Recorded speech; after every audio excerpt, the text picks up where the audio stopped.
Hello everyone, welcome to the Media Chats. I'm Yawen. Today we'll be discussing this very important meeting that has captured the world's attention, the APEC summit. Let's firstly welcome our three special guests. We have Jason Smith. Jason is the host of the Bridge podcast from the United States.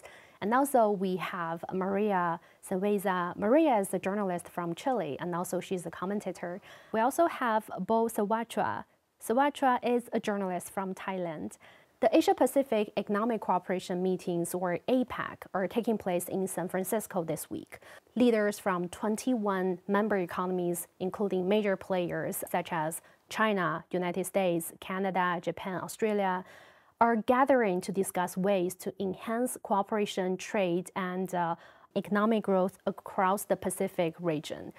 APEC was established in 1989. Initially, it focused on trade and the economy, but nowadays, its scope has expanded to include a broader range of topics. So in this episode, we will delve into shared interests among APEC member economies and also the challenges they encounter. In addition to that, we'll also provide insights into its cooperative outlook. So first of all, Jason, is this a question for you? Could you share with us some background on APEC? I know it's very important for our audience to know the background before we delve into a more in-depth discussions. Well, economics is complicated, and changing the economics of one country is extremely complicated. So if we're going to enter into new trade arrangements which facilitate trade between nations, which is Economics 101, going to improve the economic standing of all countries, especially developed countries when they enter into trade blocs. If there is a lowering of tariffs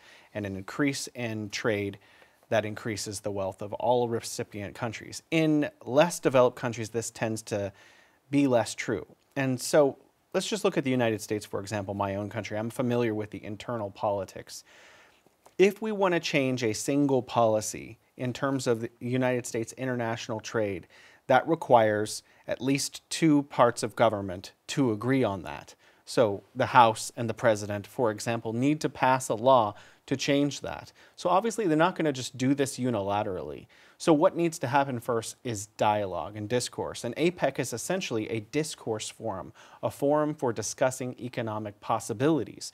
So when these 21 nations get together, they're essentially looking at how can we make it possible for increased trade, for increased logistics, for your nation and my nation to both get what we want and to benefit for both of our people. Because we're not talking about two nations entering into trade, we're talking about 21 nations considering adopting policies which will affect all of them. And once they agree, each of them needs to bring those policies back to their individual governments and go through the necessary steps to make that amenable and acceptable to the people in their nation. So if this is going to move forward and become a kind of trade bloc someday, or facilitate mechanisms for trade in other trade blocs, you need a lot of agreement. And in order to get a lot of agreement, you need a lot of discussion. So meeting regularly and having these kinds of exchanges is going to facilitate future trade opportunities, which will increase the wealth of all of the members of APEC or other related institutions like the RCEP. APEC, it has 21 member economies and accounting for nearly 40% of the world's population and half of the world's trade and over 60% of the global GDP. So by looking at these figures, how has APEC achieved these remarkable results based on your observation? So it's not just about the summit itself, it's about the tendencies after the fall down of the Soviet Union, because the whole the epicenter of the economics shifted towards the Pacific. So APEC, it's not that has achieved herself this goal, but it has to do with a worldwide tendency. And this tendency has been a bit disrupted by major political clashes in the last years. And this is a very important reason why this summit specifically it's so important and there is so much attention around this meeting. Actually, most of the attention goes to the bilateral meeting between President Biden and President Xi, because we know that these are the two major economies that support, the ground for APEC to still promote free trade and the goals that globalization had. which were the context for APEC to achieve all these free trade agreements and these, non-binding but still enforced in each country agreements that APEC did over these 20 years. So we are in a very interesting moment because this situation, this economical situation hasn't changed, but we have lost a lot of the political ground that was supporting this specific economic infrastructure for the world. So, Bo, do you have anything to add to this? Thailand maybe is not a major player for the APEC, right? But I want to bring all of you back to in 1992, before the first summit. This is they held the APEC fourth ministerial meeting. It's before the summit in Bangkok, and we also the host for 2 times already. And last year we also the host for the APEC meeting as well. When we're looking at this rapid economic growth in the Asia-Pacific region, this APAC institution, it operates on consensus and non-binding initiatives in order to promote regional growth and economic development. So how unique is that compared to other, I'll say, existing institutions or trade platforms? You know, it's difficult to answer because even if you look at some of the most important global liberalization institutions or tools like the WTO, there's conflict all of the time. So what is binding, what is non-binding? And in terms of what we're able to accomplish at APEC, if you can bring people together, they're going to be able to create more wealth. A lot of us here actually, we're just at China International Import Expo, the CIIE in Shanghai. And one of the things that I noticed that I've thought about before, but I really got firsthand experience there, was a lot of people from disparate parts of business were able to come together quickly. It wasn't just about China and what it's going to import from nations and businesses around the world, but these 100 different countries that were represented in different ways that were there, that were present, were talking to each other. And so maybe someone owns a logistics company. If you don't have anything to move around, your company is meaningless. And if another institution is agricultural and produces enormous amount of sorghum, if they don't have a way to move that around or the right customers, they're not going to be able to get their product to market either. It's only by these different pieces coming together that everyone is able to benefit. So even though it's non-binding in APEC, there's a lot of discussions that go on that facilitate trade, which is beneficial to all 21 members. Even nations that are not members of APEC indirectly benefit from the economic growth that comes out of those kinds of discussions and forums. This year marks the 30th anniversary of the first APEC leaders meeting. And over the past 3 decades, residents across the regions have seen their per capita income rise nearly 4-fold, and lifting millions of people out of poverty and creating a growing middle class in the Asia-Pacific region. And I know it sounds like a very big picture, so could you share some specific examples or something that impressed you the most of how your country has benefited from participating in this institution? The thing is that APEC is also, as I said, it represents a tendency. In the case of Chile, which is part of APEC, it's a kind of extraordinary case because most of Latin American countries are not part of the institutions. Within this context, Chile achieved a lot of free trade commerce, including China, as an example. And 70% of our whole export goes to APEC countries. So this forum also, as Jason said, allows these countries to be constantly in these debates, in these multilateral meetings, which are about promoting trade. So without Chile being part of APEC, it would have never been able to achieve all these things. So it's not just about the achievements of APEC as a forum itself, but all what happened in between, because it goes at very different dimensions. And you have people from the bureaucracy sector, from the financial sector, which are constantly meeting, and also countries from within APEC having constant bilateral meetings. And in the case of Chile, it has given us a major platform for our companies, for our products, and as I said, now it's about 70% of our whole export within the APEC forum context. We could say that without being part of the forum, we would have never have achieve such numbers. This is very clearly. We have never had these opportunities.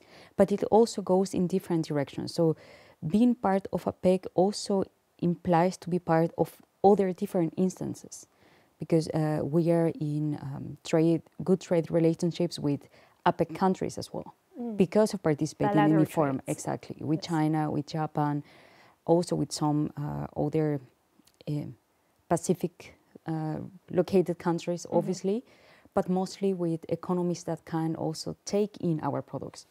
So it was very beneficial until the pandemic and this new Cold War started to, as I say, take out the ground for these bilateral meetings to be very prosperous. So we are a bit in a different situation now, and I think that that's why this forum is so important, and there are so many expectations, because we have seen the economy to stagnate because of a shift of the understanding of how globalization should work. We are in this so-called decoupling, a new Cold War with countries, especially the US, who were the biggest promoters of this initiative, questioning the common understanding of how economy should work worldwide. And this is especially damaging for smaller countries like Chile, because we don't have much of a say in the geopolitical context. So for us, the first years of APEC, the first 2 decades, were very beneficial. But now with this economic stagnation, as we are exporting countries, we suffer more than larger economies. I completely agree with everything that was just said, because in the 1970s and the 1980s and the 1990s, my country, the United States, was very much the champion of liberal trade, very much trying to stand out as a beacon of international trade. And a lot of that was not necessarily always to the benefit of other partners around the world. However, at some point after the turn of the millennium, the United States is increasingly drawing within itself and cutting off a lot of liberal trade. They're sanctioning more countries than ever before, tariffs on more countries than ever before. And I, as an American, I don't think that is in our best interest. For example, just agriculture alone, just to China, the United States sold $37 billion in agricultural goods in 2022. $37 billion for U.S. farmers. Americans care about U.S. farmers, but politicians are so short-sighted in terms of election cycles that they're starting to dismiss international trade, liberalization of trade, when it is clearly benefiting Americans, American companies, American manufacturers, and American farmers. So the way that the United States is kind of turning inward is not just having negative impacts on other countries, but it's having negative impacts on Americans themselves.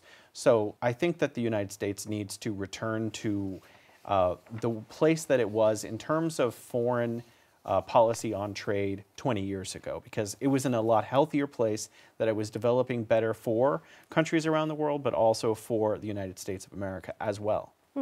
We actually will delve into more about the U.S. role and its implication in terms of economic participation in the Asia-Pacific region later on, but let's hold on that thought here. I want to come to you, Bo. I know as a reporter from Thailand, Thailand has been actively participating in APAC as well. So how do you view some concrete benefits that after Thailand participating in this in APAC? Okay, I can give you like a different angle from both of them. Just like as you mentioned, the last year Thailand was a host, and apart from the beneficial in the long run of the building economic cooperation in the largest framework in the world, throughout the last year, we got many people from the group of 20 members from the APEC economic zone that come to Thailand, and that's all level, from official up to minister, and they all come and spend the money, use the service, and try to help my country to promoting the tourism, buy the souvenir, anything. That means last year, we all benefit for all of them that come to Thailand. And I think this year for the summit, my Thailand team put some project that we call a land bridge project. It's catalyst of the economic growth in Thailand. That is also the same project that when my Prime Minister was in Beijing and talked to your presidency, this is the all benefit that I saw it from being the good participator in the summit. Observers noted that over the past 3 decades, led by APEC, the Asia-Pacific region, has emerged as a vital hub for global economic growth, and this is mainly attributed to the region's focus on economic development, while avoiding distractions from other topics like regional conflicts in the Middle East, for example. So how has this focus on economic development contributed to the rapid economic growth in the region? Well, that's very complicated. I think around the world, obviously conflict is not in the majority of parties' interest. In fact, I read some analysis recently that suggests that it's not in anyone's interest, which I'm glad that is increasingly the consensus, because it's devastating to economies. So in terms of how is the Pacific region benefiting from general peace in the region, absolutely. But I think that there are other factors like China's economic miracle. So we're talking about how did nations benefit, and you asked us specifically about our own country. Well, I'm here in China, and during the time that I was in here, I got to live in China when absolute poverty was eliminated as something that China took upon itself for many decades. And in 2020, there were no people in China living below that marker. And so I think it's not just about not having conflict, but it's about addressing basic needs for people. Because if more nations around the world could take up that kind of gauntlet, then we could see increases in economic activity. Because China wasn't just giving them handouts inside of itself. It was going into regions and incorporating them into the national economy and the international economy. So you grow a particular product, it was integrating that community, which was previously impoverished, into the national economy by helping them find the best place for their products. If you look at APEC, right? That's essentially what we're doing, but we're doing it on an international scale. We're taking economies that are producing products that are desirable to other economies around the world and facilitating their export. So that is creating wealth in the same way that China was able to eliminate poverty within its own borders. So there is very little incentive for small countries or underdeveloping economies to take part on war conflicts.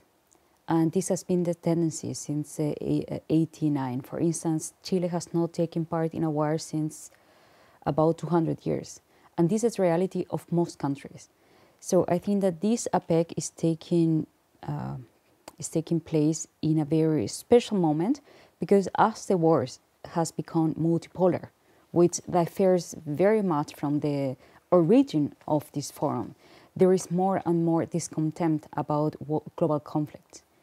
And in global conflicts, we see global players involved, because as I said, for most underdeveloping economies, there is no incentive in taking part in these conflicts, because it's very damaging for all the countries which depend on international markets to export their products, which is most of the countries on Earth, especially in the Pacific region. There is no incentive whatsoever for a conflict to take place. And I think that this APEC is putting this on the table. Most of the world want peace for very pragmatic reasons. Also, let's put aside the moral reasons of what we are seeing now in the situation in the Middle East, but for very pragmatic reasons, because our economy suffered the most. And this conflict, it's not small in the sense that it's in a region which is very important in terms of the energy resources. And we know that it's going to disrupt even more the markets, because the energy crisis never ended, as well as economic crisis. So I'm very looking forward to see how most of the countries are pushing for solutions for this conflict. And I think that this is a major, major shift since the beginning of APEC, because now, as Jason said, we have China as a very important player, and not just China, Russia is also part of this forum. We have other economies which are pretty much for free trade, and their economies depend on the chains of supply, and there is no incentive for them to take part of this conflict. So the United States, it's getting a lot of pressure also for bringing a solution on the table. And this puts more weight on the economy and makes more pressure to shift from political conflicts.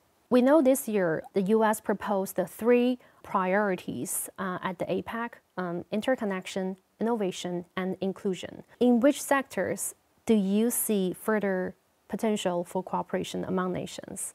Well, one thing that I'm interested in is renewable energy sources, and this is where China shines. So if we're talking about inclusion, well, the most affordable, highest quality solar panels and wind technology comes from China. So nothing would make me happier, and I think this is part of Gavin Newsom's visit to China also, who's actually the former mayor of San Francisco, where APEC is being held this year. As the governor of California, he came over because he wanted to cooperate on energy. And China produces the most solar. It's 80% of all solar technology comes from China. Now, if we can get the United States and other nations on board with importing a lot more Chinese technology, we can protect the environment better together. This is not something any one nation can do. And China has rolled out more renewable energy than any nation in the world. In fact, I think right now, in both solar and in wind, actually, and also in hydropower, China has as much as the rest of the world combined, all 3. And China has, 20% of the world's population, so that makes sense. However, because China controls 80% of the market, it also makes sense for other nations, and that could be for APEC, but also nations beyond APEC, to import those technologies and roll them out as quickly as possible. The Wall Street Journal recently said that China created a glut of solar products for the market. I think that is completely upside down.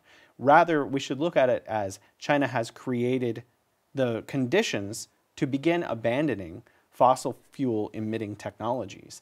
So if we're talking about APEC, what can we cooperate on? We can look at how we can deploy these technologies now that they are affordable for especially developing nations. If the United States wants to protect its own market, that's the United States' problem. I don't think Gavin Newsom does. I don't think California does. But for developing nations, I'm certain that they would rather skip over having to import coal and gas from other countries and become energy independent. If they have solar, if they have wind, they don't need to import coal. They don't need to import gas. They can just continue to produce their own energy from nature. And I think that a lot of countries around the world are looking at skipping over the fossil fuel emitting part of industrializing and looking at a more environmental way of doing that. And cooperation is necessary in order to facilitate that. I agree with Jason that this is where the renewable transition, it's where cooperation is most needed. And actually cooperation is needed in all levels because none of the current crises can be solved on a national level. They are all worldwide crises. But where cooperation is more urgent is in the military sector. And now, and without anybody's expectation, we have a second outbreak of a war in the Middle East with a great potential of escalation. And I think that these conversations, these agreements towards the use of artificial intelligence in the military sector and how to avoid casualties, especially in the Taiwan Strait, it's the ground for all the other cooperations to happen. And I think that with all the pressure of most of countries in APEC towards the United States, it's most likely to happen because nobody wants this situation. It's very clear that there is a huge gap between what the NATO-oriented countries were trying to do towards their own population. There is a big sense of criticism within the United States about the support of the US in this, or their participation in this war, and the same happened in Europe. There is a big, big discontent. There is a lot of pressure which is being exercised from the population towards the governments for stopping this war. And this has also to do with the fact that people can feel how their lives are being impoverished by these 2 outbreaks and how the chains of supplies are having daily impacts on our life. Because the prices of the energy resources are rising, there are less jobs and so on.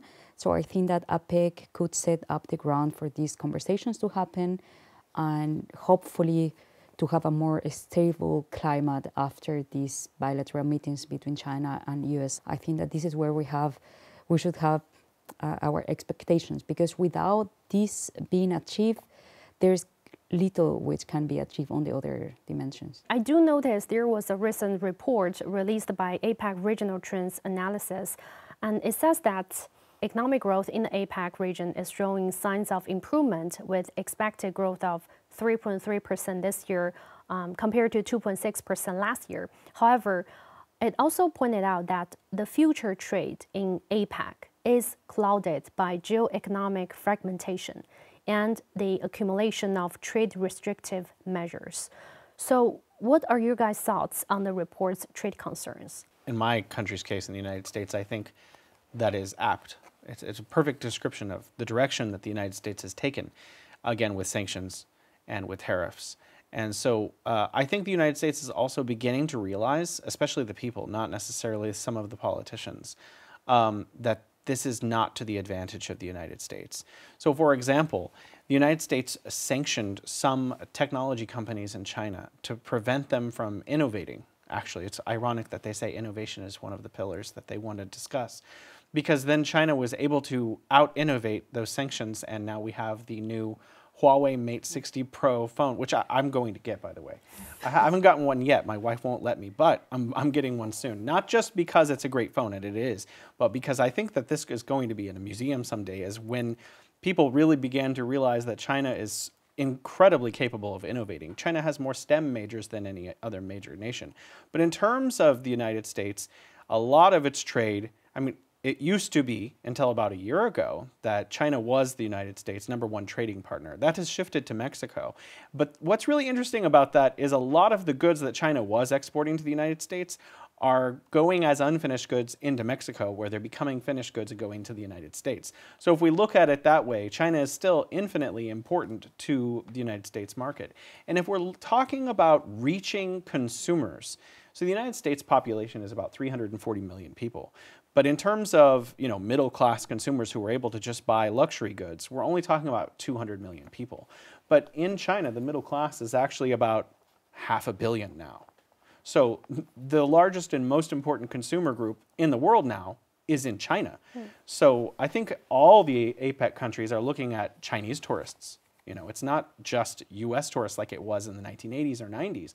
They're looking at China. I go to the grocery store now, and I brought my phone to take pictures, and I found about 50 items in Walmart by my house, which is a common grocery store here in China, that are from the United States and Europe. And I went back home and I actually checked where each one of these things is from Listerine to Lay's potato chips.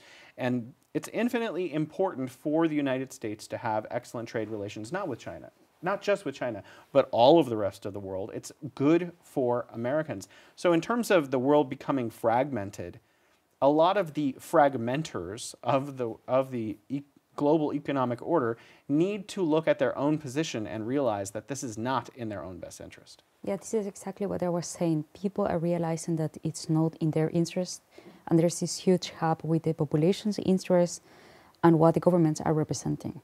And unfortunately, the US is leading this tendency. Europe has backed up what they were doing, but the criticism is just too strong. We are seeing a lot of instability, and this is all very damaging for the economy. So I think that APEC will try to come to certain agreements. There is a lot of expectation precisely because of this reason. And this is not just among the APEC countries, but we can see the Middle East, for instance, where the United States lately had achieved to become, the major voice.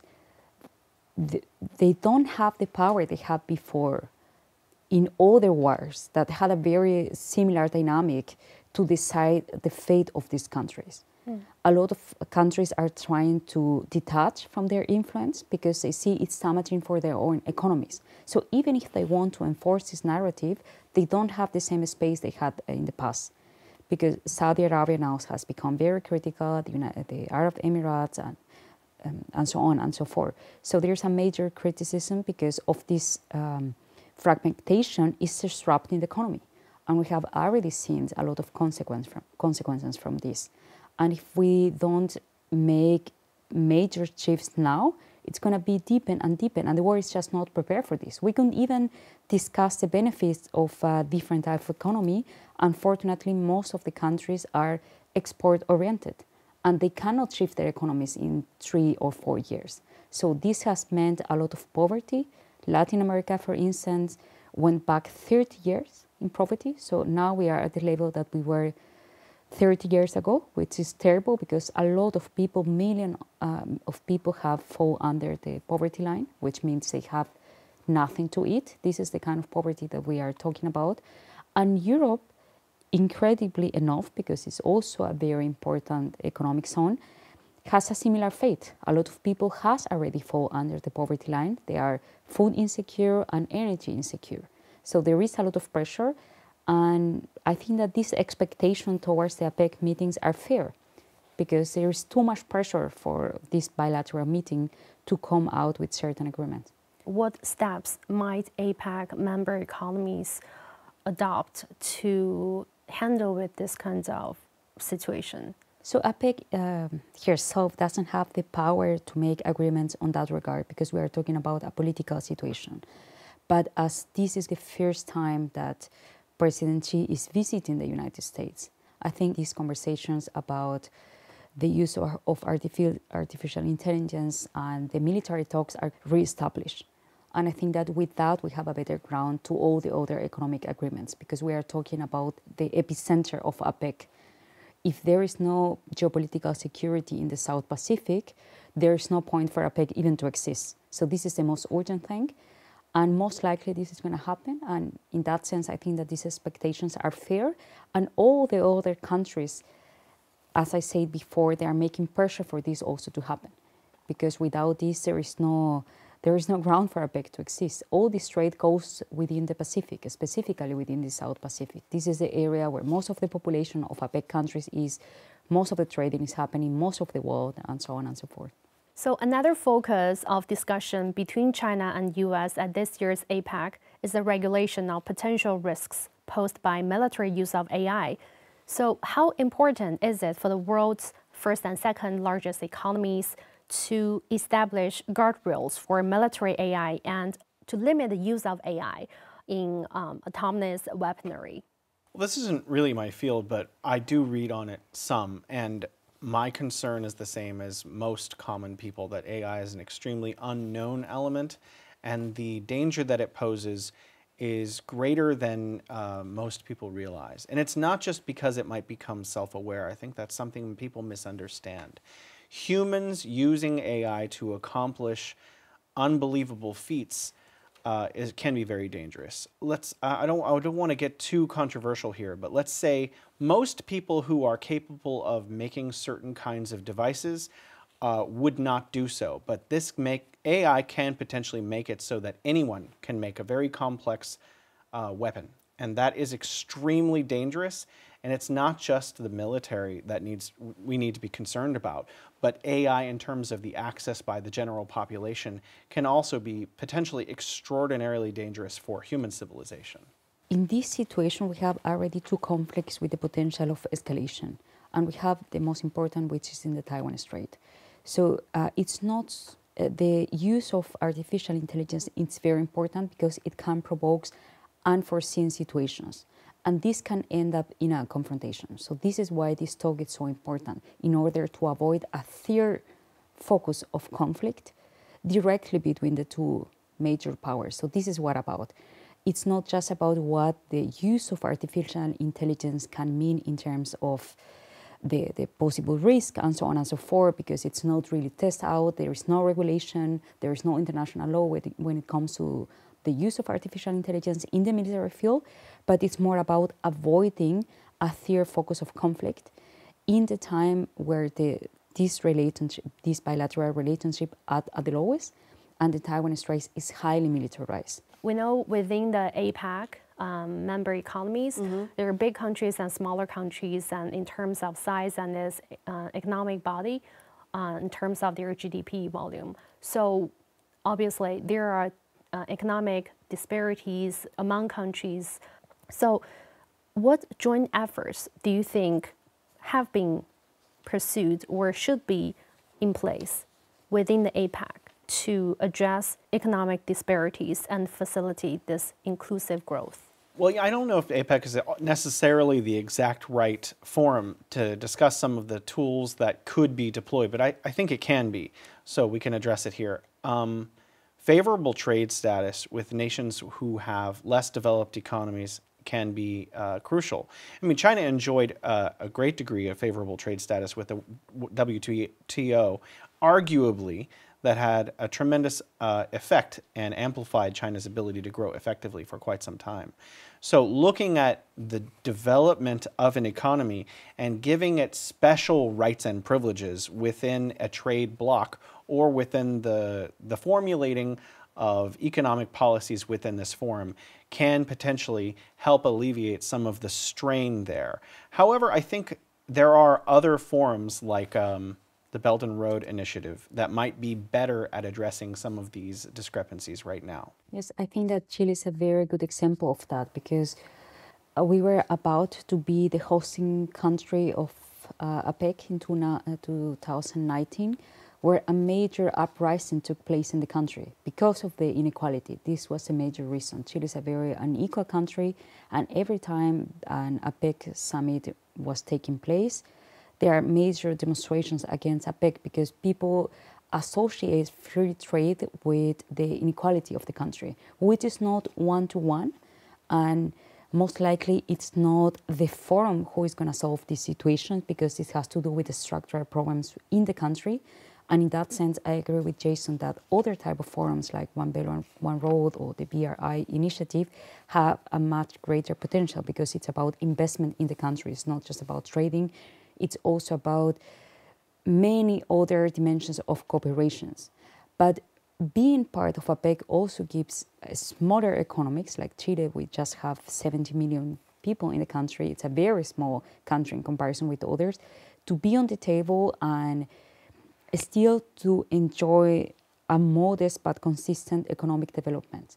And without this capital, no other dimensions can be developed. No, it cannot be investment in infrastructure, in education, in digitalization.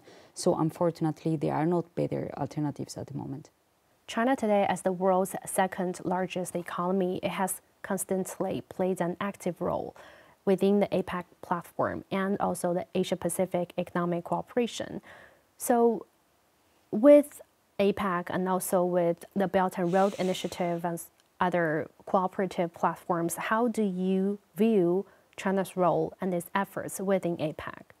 I mean, I'm glad you broadened it out to not just within APEC, but all these other tools and instruments as well. Because I think right now, after the Belt and Road Forum here in Beijing about a month ago, I think everyone around the world is hopeful that not China, but the Belt and Road Initiative itself, it has many, many different functions. It's an extremely complicated organization. It cannot be summed up easily, and I read multiple books about it, but logistics, facilitating trade between nations physically, physical trade, but also cooperation to facilitate that trade because you need agreements in order for that trade to take place.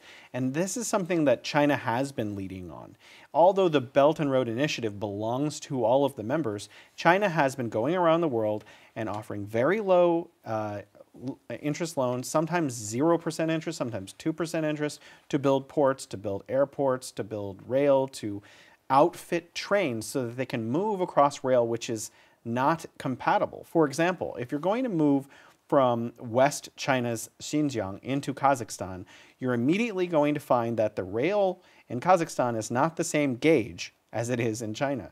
So one of the things that China has done is it has pushed for the technological innovations necessary to make the cars themselves change and be able to manipulate their actual track so that when it moves from one country to another, it can be more rapid and we can have goods moving faster and cheaper and more effectively. And by building ports around the world with what is known as the Maritime Silk Route and the overland routes, we are increasing the amount of physical trade that can accompany the kinds of discourse that is taking place in forums like APEC.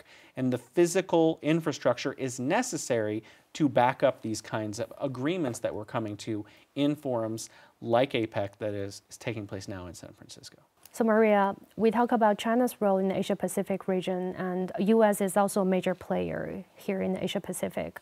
How do you evaluate the U.S. presence in the region, especially at APEC this year?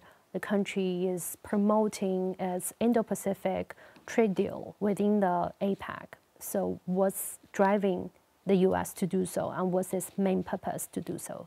So there are several points here to mention. First of all, the Indo-Pacific strategy started already with Obama. It's just that the U.S. have not been able to achieve their shift towards the Pacific region because they are still engaged in the Middle East, in the war in Ukraine and other military conflicts around the world. This is something that was unwanted by them because they already set up their geopolitical goals in the region. They foreseen that otherwise they would have not been able to catch up with the influence that China has accumulated towards this year. But most important to mention is their shift from an economic perspective to a military perspective. So the US has made this shift, leaving behind economic goals at a very high cost for the population. Unfortunately, most of European countries, because of the NATO alliance, are also following this lead at a great cost. And as I said before, although Europe has backed up the US in these shifts, most European countries have not able to really make things that improve the situation of the economic recessions because there is a major shift towards military decisions that are not in accordance with economic goals. But there are major regions that disagree with this strategy. As we mentioned and discussed before, Middle East, a lot of Pacific countries, and in the middle of this is also India, which has a very complex relationship with the US, because they need India for re-establish their presence in the Indo-Pacific region. And this also comes now with the expectations of NATO to expand in the region, which again means that their presence in the regions is not seen in terms of economic trade, but they also see it very clearly and at its first place as a military presence that they want to reinforce as the situation is becoming more and more unstable in terms of their military power in the region. So the United States has decided that military goals are more important than the economy. So it's not just something seen in terms of economic trade, but also a geopolitical point for them that they want to secure in military terms. And this is very dangerous because it puts all the countries also in this military race. So we have seen that it's not just India, but Australia, Japan, South Korea that are being taken into account for this supposedly NATO expansion. And this means that all the other countries, again, need to put more budget and need to take into account their military forces to contrarrest. So it set up a very bad dynamic that we have seen in other parts of the world and leaves behind all what these multilateral forums could achieve in terms of multi-economic agreements. Jason, first of all, what's your response or what's your take on Maria's remarks? And also, how do you view the role that the U.S. economic strategy in the Asia-Pacific region, do you think is playing a role that's promoting economic cooperation or economic competition? The United States likes to say lately that it is competition. However, and it's definitely not cooperation, unfortunately. I know that's what we're all hoping for, that the Xi-Biden meeting is going to mean that the United States is going to be more amenable to cooperation with not just China, but other nations in the Pacific. Unfortunately, I don't think that a lot of their actions are matching their words. So we have the Wang Yi visit to Washington, D.C., and we have Gavin Newsom's visit. We had Blinken's visit, and Xi and Biden. However, the United States policies have remained the same throughout all of this diplomacy. So we're just seeing right now, at least for the time being, a lot of talk. However, I think Maria is actually, very right about this. There have been unexpected conflicts erupting around the world, which is slowing the U.S. strategy, which began with Obama, exactly right, a pivot to the Pacific, and it's maybe that is one of the contributing factors to the United States' overtures of diplomacy right now, because the United States simply cannot afford another conflict anywhere else. It's already bogged down with the conflicts that have erupted elsewhere. So I know this sounds cold, but I'm hoping that maybe this current environment will lead the United States back to the table, not just diplomatically, but in terms of realpolitik, taking actual actions that'll move it closer economically to other nations. Part of that is in the U.S. interest, and I think because the U.S. has now $1 trillion in interest every year on its existing debt, and a large part of that is military related. We're spending $1 trillion a year maintaining U.S. bases, 851 bases around the world outside of the United States. And it's really unmanageable if the United States economy is not effectively growing, which I think it's expected to grow by 2.3% this year. For a major economy, that's good, but if you look at China, which by purchasing power parity actually has a larger economy than the United States, China's economy is expected to grow by the IMF by 5.4% this year. So the United States, again, like I said earlier in this dialogue, really needs to reprioritize economics over military investments because its current strategies are untenable in the mid and long term. Bo, as a reporter from Thailand, Yeah. China-U.S. relationships plays a very important role, especially in terms of economic development for other developing countries. Right. How important is it to have a stable China-U.S. relationship? I think in Thailand, we got like a classic quote that we call like when the powerful disagree, the humble is suffer. It means like the both country, if you're fighting, that got an impact not just in Thailand, they also got impact for all around the world. The thing that I can see from China today, I read the news that they got a good news because they increased the direct flight from Beijing to US. So it's a good news. That means that they want to maybe sit on the table and talk together and want to exchange for the people, exchange for the ideas and to come back. And like Jason said, maybe we are not like a economic competitor. We can be like an economic cooperated, right, in the future. This is what, not just for Thailand. I think all the countries around the world want to see it. And I think it's the best for the world. But I think we got like many mechanisms to do for in this world. Just like a G20, we got ASEAN, we got RCEP, we got a lot of like a project that in the same time. But no one can say that what is the real thing that we can do to make all the economic in the world go together and make it better, like for all the things that people in the world they want. Yeah, this is the thing that I think not just only the Thai people, that for all the people in the world they want it too.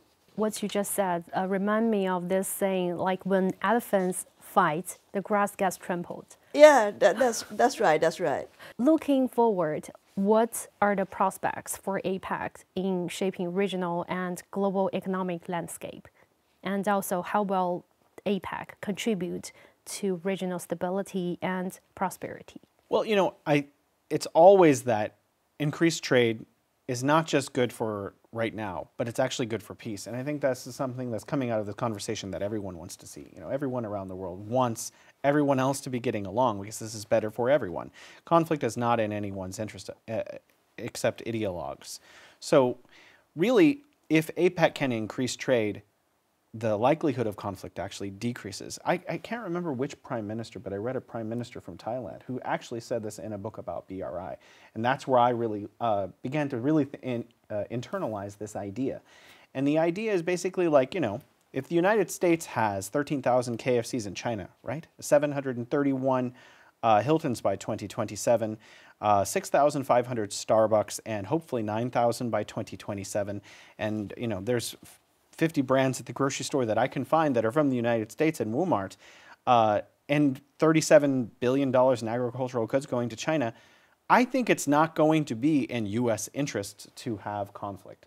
So, and I think business leaders obviously have a heavier say in U.S. economic policy, who's going to be elected, who's going to get campaign contributions, who's doing lobbying. So hopefully these business interests between not just the United States and China, but between all of our nations can reduce the probability of conflict. So it's not just about creating better economic outcomes, which is extremely important because we don't want to see people starving. We don't want to see poverty. And I think everyone around the world, no one wants to see that. No one sane wants to see that. People want to see that absolute poverty is defeated, not just in China, but everywhere in the world.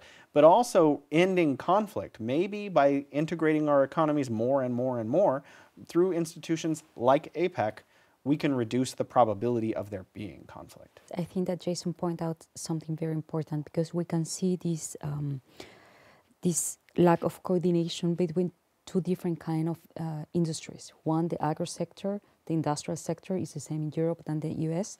They are not interested in conflicts or in the shift that the war is taking now. But you have also these transnational capital, military capitals that are well represented in the US that do not have much of a problem with the end of globalization. And this is a contradiction where most of the population has little say, because the interests of the population are not at the moment represented in the big economies. But we can see this clearly expressed by all these series of demonstrations happening around the world after the war in Middle East broke out, and by a higher sense of criticism in Europe and the US towards the governments.